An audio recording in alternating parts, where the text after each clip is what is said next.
এমন সুন্দর করে কে সাজিয়েছে রাধা কুণ্ডের তীরের এমন ঝলমলে ঝলমল ঝলমল করে রাধা কুণ্ডের তীরের শোভা ঝলমল ঝলমল ঝলমল করে রাধা কুণ্ডের তীরের শোভা ঝলমল ঝলমল ঝলমল করে। রাধে রাধে রাধে রাধে। ভগবান সুবলের কণ্ঠ জড়িয়ে ধরে এসেছে রাধা কুণ্ডের তীরে।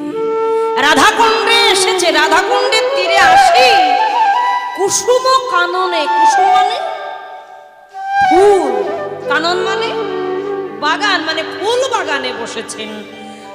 ফুল বাগানে বসে সুবলের কণ্ঠ জড়িয়ে ধরে বলছে, সুবল এত সুন্দর করে কে সাজিয়েছে আজ রাধা কুণ্ড, কেমন ঝলমল ঝলমল করছে। সুবলের কণ্ঠ জড়িয়ে ধরে ভগবান যত মনের কথা, প্রেমের কথা